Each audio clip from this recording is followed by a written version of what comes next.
Les chégués internationaux, soyez les bienvenus. Journée mondiale de la liberté de la presse en ce 3 mai. À Gaza, comment cela se passe? Les journalistes internationaux toujours interdits d'entrer. En cette journée, il est important de rappeler les données macabres concernant la corporation Palestine occupée, notamment à Gaza, qui tente d'informer des crimes de guerre. On rappelle ici qu'en l'espace de 30 mois, 262 journalistes palestiniens ont été assassinés par la soldatesque coloniale. 50 autres reporters kidnappés, détenus sans nouvelles, sans parler des 500 blessés graves. Quand on dit grave, c'est des personnes qui sont amputées au moins d'un membre. Enfin, en cette journée, une partie de la presse internationale se mobilise en tout cas avec cette campagne intitulée « Laissez-nous entrer à Gaza ». Un appel de la presse internationale donc à l'entité sioniste, on en parle, et cette campagne qui demande l'ouverture de l'enclave Razaoui ainsi que la protection des journalistes palestiniens. A tout de suite pour faire le point.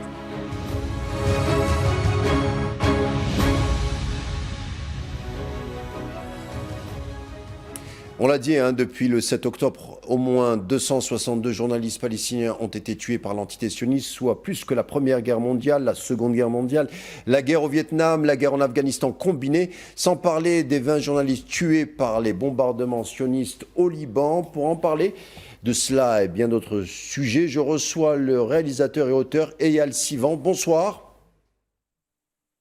Bonsoir. Merci d'avoir accepté notre invitation. Alors, Eyal Sivan, on l'a dit, en ce jour de la liberté de la presse, le 3 mai, l'appel de la presse internationale envers l'entité sioniste avec une campagne intitulée « Laissez-nous entrer à Gaza ». Ce sont une trentaine de médias internationaux qui lancent cet appel pour demander à l'entité sioniste de protéger les journalistes locaux et surtout de laisser entrer leurs confrères étrangers à Gaza. Une situation d'ailleurs qui dure depuis 3 ans. Pourquoi, selon vous, la presse internationale a tardé à se mobiliser ? La presse internationale a tardé à se mobiliser de la même façon que les États ont tardé à se mobiliser ou se mobilisent, mais ne se mobilisent pas. C'est-à-dire que, d'une certaine manière, ça affirme l'état d'exception qui jouissent l'État d'Israël. C'est-à-dire, ça affirme le fait que c'est un État qui bafoue toutes les conventions internationales, qui bafouent les droits et qui se moquent aussi de la presse. Les seules choses qu'il faut noter, c'est que pourquoi Israël ne veut pas que des journalistes rentrent à Gaza? Eh bien, ils ont deux raisons. La raison, c'est pour qu'il n'y aurait pas de témoins de génocide. Et donc, à partir de là, il s'agit d'un côté interdire les témoins extérieurs et de l'autre côté, éliminer d'une façon systématique ceux qui sont les témoins courageux, les journalistes palestiniens qui sont à l'intérieur de l'enclave. Alors, on le disait, 262 journalistes palestiniens tués par l'entité sioniste à Gaza depuis le 7 octobre, une vingtaine au Liban, 262 journalistes tués, c'est plus que durant la Première Guerre mondiale, la Seconde Guerre mondiale, la guerre de Corée, la guerre du Vietnam et la guerre de Bush en Afghanistan. 262 journalistes, Eyal Sivan, ce n'est pas un accident. Vous avez parlé avant la petite coupure de témoins oculaires, peut-être qu'on voulait faire taire, mais en Occident, on parle souvent de la liberté d'expression, il y a des slogans comme les journalistes doivent être protégés, des journalistes ne constituent pas une menace, on entend souvent ce type de slogan, des journalistes ou encore ils sont essentiels à l'établissement des faits. Pourquoi est-ce que le blocus médiatique sioniste fait très peu de débats en France, vous qui y vivez ? Ça, c'est une très bonne question. La question, c'est pourquoi l'État d'Israël bénéficie d'une impunité qui est une impunité complice. C'est-à-dire, il faut dire que l'impunité qui jouissent l'État d'Israël, ce n'est pas simplement une impunité d'observateurs, c'est une complicité des États européens qui ont un moyen de pression sur Israël. C'est une impunité d'Israël dont la complicité de la France, on vient d'apprendre que la France est les premiers exportateurs des armes européens vers Israël. Et donc, il faut se poser la question, comment ça se fait qu'un État qui pratique les génocides, la démolition de maisons, les assassinats de journalistes, les rétentions arbitraires de prisonniers palestiniens sans procès, etc. Comment cet État a encore une image et arrive à convaincre que c'est une démocratie? C'est doublement grave. C'est doublement grave parce que d'un côté, ça définit la démocratie comme quelque chose qui ne l'est pas. Et deuxièmement, c'est une façon de mettre un État en dehors de toute la considération de droit international. D'une certaine manière, c'est une façon d'ostraciser un État et les mettre au-delà de tous les droits. Et donc, quand vous posez la question, mais comment ça se fait que la presse ne s'est pas réveillée plus vite? Comment ça se fait que la majorité des États occidentaux et autres d'ailleurs ne se réveillent pas? Il faut se poser la question, comment ça se fait qu'on a laissé faire un génocide au XXIe siècle sans que personne n'ait intervenu? Et Alcivan, parlons encore de la presse en ce jour, de la liberté de la presse, avec une enquête assez exceptionnelle. Elle émane du journal Haaretz, des témoignages de soldats israéliens en revenant de Gaza qui brisent le silence. C'est une enquête qui date du 19 avril, mais qui a fait couler beaucoup d'encre par la suite, où justement des soldats racontent ce qu'ils ont vu et surtout ce qu'ils ont fait à Gaza, des propos glaçants. La plupart ont des traumatismes. Il y a aussi les tabous de ceux qui se suicident, tout simplement. Est-ce que vous avez entendu parler déjà de l'enquête et de tous ces phénomènes de ces soldats qui viennent meurtris à force d'avoir répandu la mort?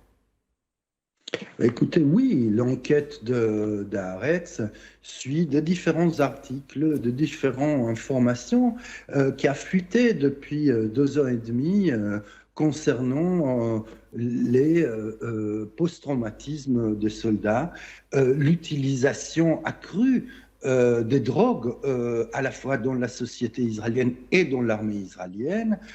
Il se trouve que récemment, j'ai eu l'occasion d'être sur place avec un journaliste du journal Orient 21 qui va publier d'ici quelques jours, c'est un journal en ligne dans lequel il y a, comme vous savez, la traduction également en arabe, qui va publier une très grande enquête que nous avons menée sur place auprès des associations, auprès des psychiatres, auprès de soignants et auprès de familles de ces soldats. Mais rien n'est étonnant, si vous voulez. L'armée israélienne a donné carte blanche à ses soldats depuis le début. C'est-à-dire, il n'y avait aucun retenu, rien du tout. Il s'agit de entre 400 et 500 000 soldats qui ont participé à la guerre génocidaire et qui ont rentré dans la bande de Gaza. Donc, si on prend les 400 à 500 000 soldats et on adosse ça au fait qu'il y a eu une centaine de suicides, et peut-être les doubles de tentatives de suicide par des soldats qui se sont sentis dans un désarroi face à ce qu'ils ont vu, face à ce qu'ils ont fait, eh bien, c'est une infime minorité parmi les centaines de milliers de soldats. Ça veut dire que des centaines de milliers de soldats de la société israélienne n'ont strictement aucun problème, aucun remords, aucun post-traumatisme par rapport aux crimes qu'ils ont commis. Justement, on va livrer quelques témoignages de ces soldats. Donc, ça a été publié par le journal Haaretz il y a quelques jours. Par exemple, ce soldat, Yuval, 34 ans, qui a livré un témoignage qui fait froid dans le dos. Il raconte avoir tiré sur une personne âgée et 3 adolescents non armés. Il raconte: quand j'ai compris ce que j'avais fait, il y a eu un silence. Puis un soldat a craché sur les corps. 2 jours après cet entretien de celui qui est revenu de Gaza, donc le fameux Yuval, il a été hospitalisé en psychiatrie. À force de répandre la mort, Eyal, on s'éteint un tout petit peu soi-même, visiblement. C'est vrai que c'est pas un secret, ce sont mais on a l'impression que c'est un peu tabou au sein de l'entité sioniste, ces cas ou ces profils. C'est à la fois un tabou et à la fois ce ne l'est pas. À la fois c'est un tabou parce qu'on ne donne pas les vrais chiffres. Les chiffres qui fuitent viennent des associations de familles, mais on n'a pas les chiffres officiels de l'armée.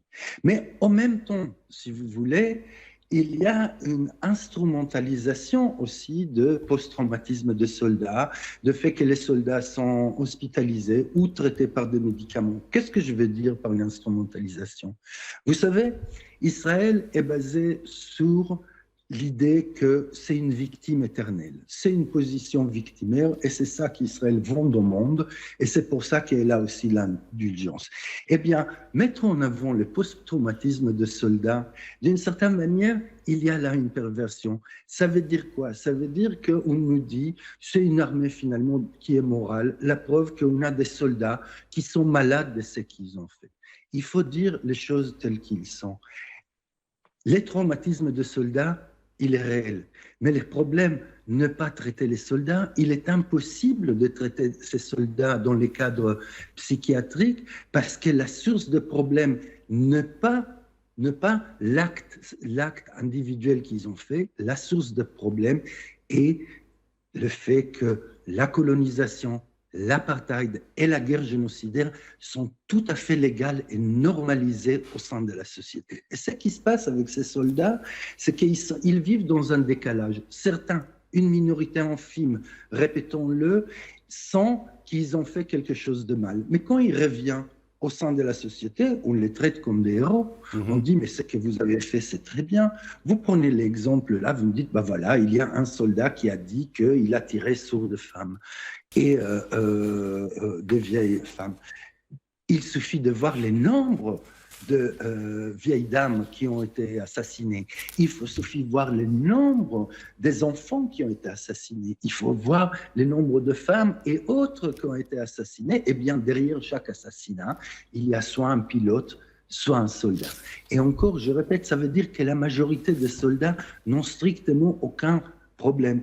Vous savez, le post-traumatisme en Israël est un phénomène dans lequel, certes, on ne parle pas, mais la plus grande association israélienne, Natal, qui s'en occupe de soldats post-traumatisés et des familles post-traumatisées, évalue à 135 milliards d'euros sur les 5 prochaines années les coûts de traitement et qu'est-ce que ça représente de point de vue économique pour la société israélienne, c'est-à-dire 27 milliards d'euros par an sur chaque année sur les prochains 5 ans. Eh bien oui, il s'agit d'un phénomène, mais d'une certaine manière normale. Une société qui commet un génocide est une société malade.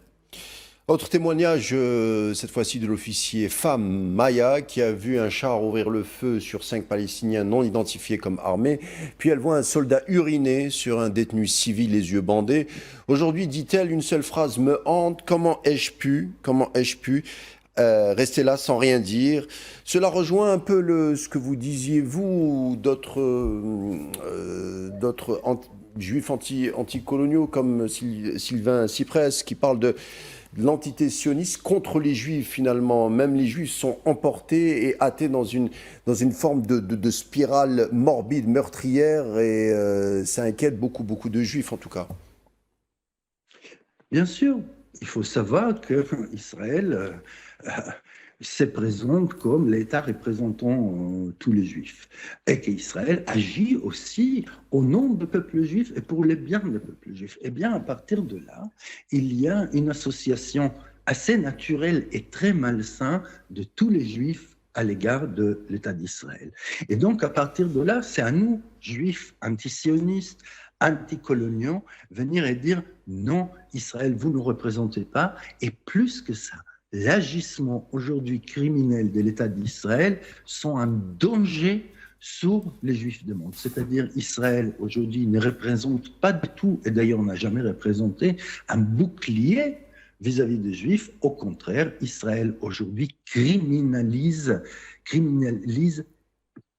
tous les Juifs par l'association juif sioniste israélien. Et c'est pour ça qu'il faut mettre vraiment une séparation claire, et les spectateurs doivent le savoir. Certes, nous sommes une minorité, mais il y a des juifs antisionistes, anticoloniaux qui sont de côté de la cause palestinienne, dans lesquels l'État d'Israël aujourd'hui est un danger pour nous. Les responsables politiques sionistes comme Netanyahou ont fait ce qui avait été décrit par George Orwell dans son fameux roman 1984, c'est-à-dire, si on résumait, c'est-à-dire pour faire accepter certains actes, il faut opérer une forme de glissement sémantique, c'est-à-dire on change un peu la notion des mots pour faire accepter certains actes, hein, comme par exemple à Gaza, dans certaines unités coloniales, les civils palestiniens ne sont pas appelés des civils, mais des cibles. Les zones de bombardement, cela s'appelle des zones rouges ou des zones de nettoyage. C'est-à-dire en changeant le sens des mots, on influe sur les actes et c'est fait au plus haut niveau. Netanyahou lui-même opère ce type de propagande. Mais qui mieux que vous, Algériens, vous savez qu'est-ce que ça veut dire, dans lequel on joue sur la sémantique pour cacher autre chose. Eh bien, la guerre menée, la guerre coloniale menée contre les Algériens par la France, ça s'appelait bien les opérations de maintien de l'ordre. Il y a un classique justement de régimes totalitaires, des régimes coloniaux dans lesquels on change les mots. Mais avant de changer les mots, il y a un processus de déshumanisation. Les soldats israéliens, on en a parlé, qui sont à Gaza, ils ont avec eux un régime de justification et un régime de légitimisation qui vient de toute la société et des personnels et des autorités politiques. Vous savez, l'animalisation des Palestiniens, comme d'ailleurs l'animalisation des Algériens au moment de la colonisation, est un grand classique. Les choses ne sont pas nées le 7 octobre 2023. Ce sont de longs processus. Ce sont de longs processus de déshumanisation. Ce sont de longs processus de faire admettre à la société, essayer de convaincre la société que tout ce qui fait l'armée, que tout ce qui fait le gouvernement n'est que des actions d'autodéfense. Eh bien, c'est pour ça que c'est à nous de nommer les choses telles qu'elles sont. Et là, on revient à la question des journalistes.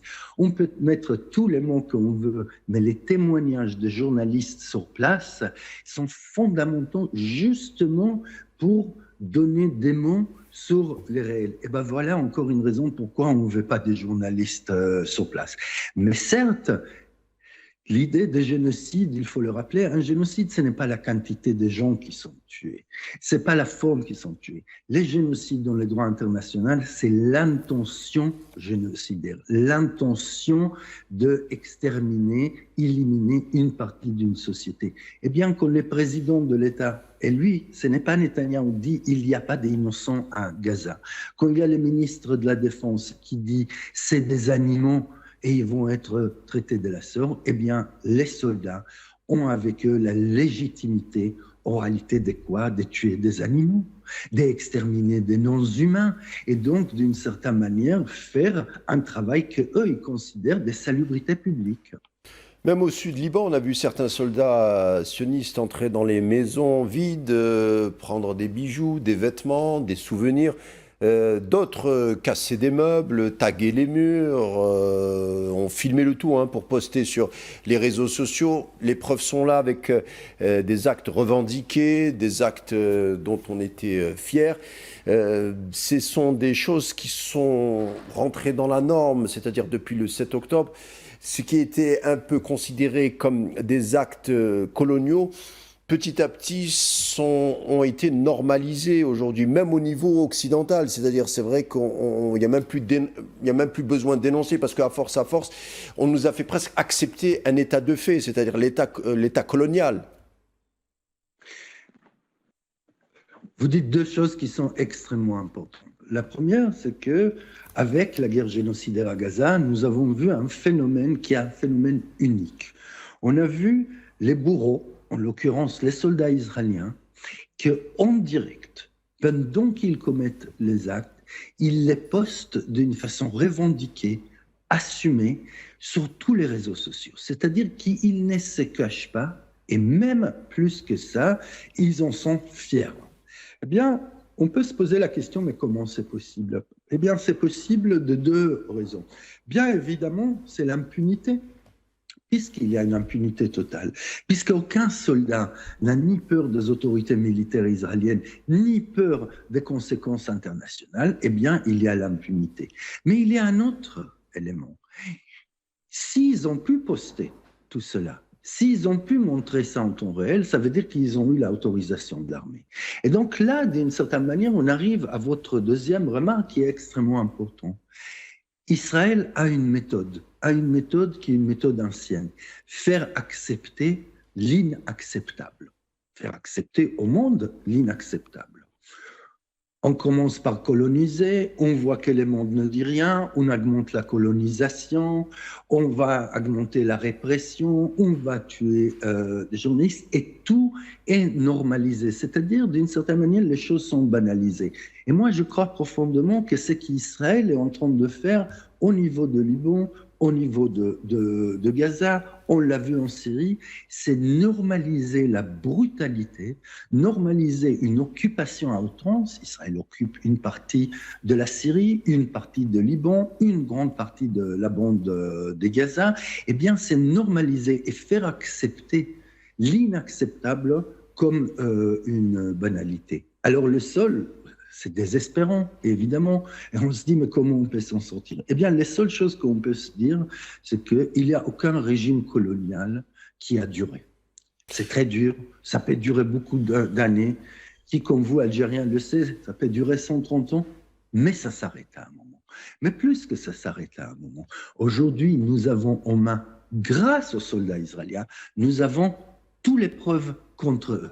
C'est-à-dire que si à un moment, et ce moment va venir, les tribunaux internationaux vont se mettre en marche pour commencer à persécuter, à amener devant la justice les soldats israéliens, eh bien, on va avoir énormément de matériaux venant de bourreaux eux-mêmes. Ce qui n'est pas le cas, par exemple, sur la torture en Algérie, ce qui n'est pas le cas sur les exactions au Vietnam. Là, il fallait faire un travail beaucoup plus profond, aller chercher dans les archives.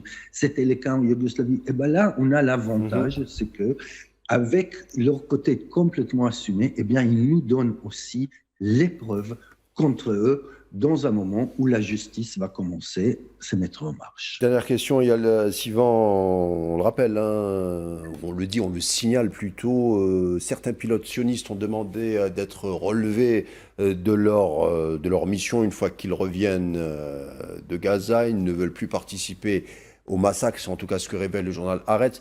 L'armée accepte généralement avec une consigne se taire, sinon c'est considéré comme un acte de trahison. Et Yalcivan, qu'est-ce que révèle, quel est ce symptôme nommé Netanyahou, Ben Gvir, Smotrich?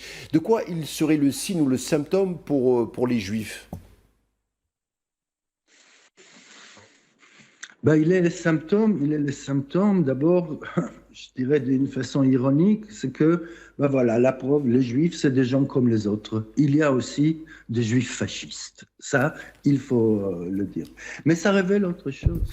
Ça révèle en réalité que quand on est dans l'impunité, quand on laisse faire, et là, je m'adresse aux États occidentaux, surtout quand on laisse faire, eh bien, il y a un glissement qui est de plus en plus extrême, de plus en plus fanatique, de plus en plus suprémaciste. Qu'est-ce que ça veut dire pour les Juifs? Ça veut dire aujourd'hui que les Juifs au monde, si vous voulez, doivent prendre position.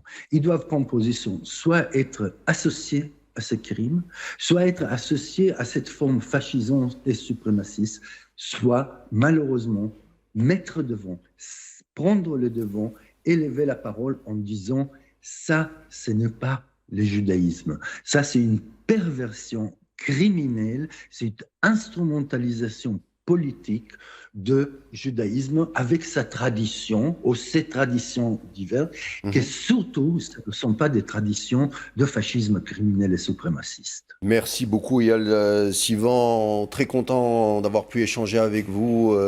Merci de vos analyses et de votre témoignage courageux. Eyal Sivan, je rappelle que vous êtes réalisateur et auteur. Je vous dis à bientôt et encore un grand merci. Merci, Karim. L'échiquier international se conclura ici. Merci de nous avoir prêté attention. Je vous laisse avec la suite des programmes sur Al24 News et on se retrouve demain. D'ici là, portez-vous bien et bonne soirée.